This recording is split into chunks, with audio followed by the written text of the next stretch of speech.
Aujourd'hui, c'est notre 4e jour opératoire, mais j'ai l'impression d'être déjà ici depuis des lustres.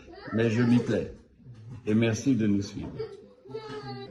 En tout cas, il y a de l'ambiance dans la salle d'opération. Tout le monde rigole, même la patiente.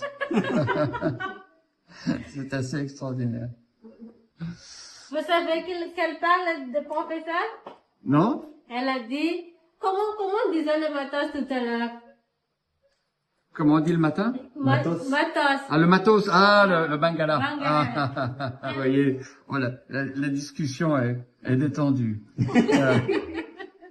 Je ne donnerai pas la définition du matos en malgache ou du bangala en africain. Tu es généreux avec le gel. Et c'est la vessie, tu vois, qui confirme que Qu'il y a c'est bien la vessie. Voilà. épaississement pariétal de la vessie. Là. C'est un tremplin Voilà. qui colle. Là. Donc il doit avoir je sais pas, peut-être une sténose de l'urètre et puis une petite fistule qu'il a fait couler petit à petit. Et voilà comment on ramène une opérée chez elle. Il y a une solidarité familiale extraordinaire. Voilà, parce que le brancard ne peut pas rentrer dans cette salle d'hospitalisation. Alors c'est toutes les accompagnantes et les femmes qui aident l'opéré qui vient de sortir du bloc. Vous voyez que c'est les patientes qui nous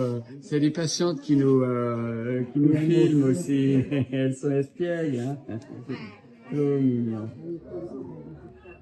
Ça c'est notre infirmière responsable de toutes les fistules, n'est-ce pas? Bah oui.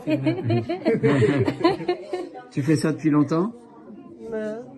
Hein? Ça fait...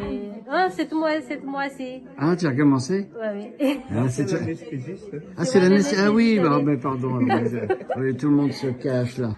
La première partie de l'opération a consisté à reconstruire le rectum qui était vraiment complètement lacéré.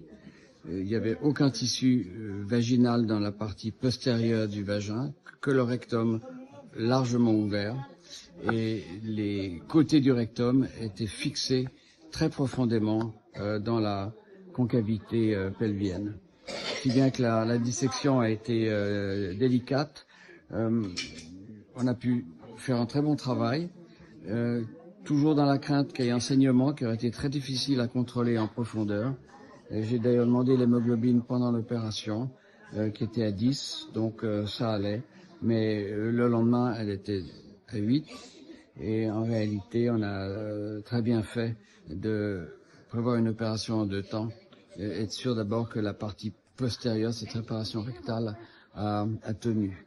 Donc aujourd'hui, on va la reprendre, et l'idée c'est de s'occuper de cette transection vésicale, donc d'aller libérer complètement la vessie derrière l'os pubien, d'en faire une espèce de sac souple qu'on va anastomoser à un urètre qui manque. Donc il faut également créer un néo-urètre. Après on aura un problème de régler la tension sur le col vésical de façon à anticiper l'incontinence post-opératoire.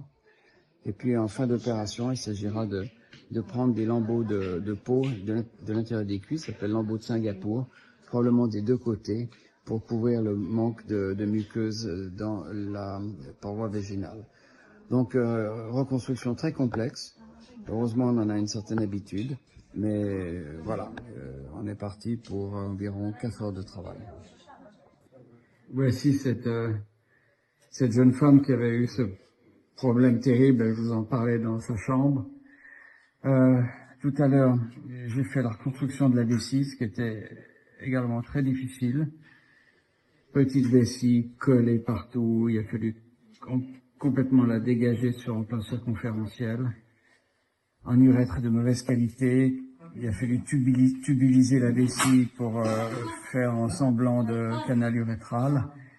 Et puis maintenant, compte tenu du manque de couverture de muqueuse vaginale, je vais lui prélever de chaque côté ce qu'on appelle le lambeau de Singapour. C'est un grand lambeau cutané, un servira pour reconstruire la paroi vaginale antérieure et l'autre, la paroi postérieure.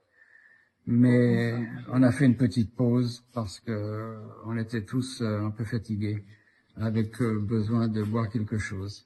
Et les anesthésistes en ont profité pour lui refaire une rachianesthésie. Merci à eux.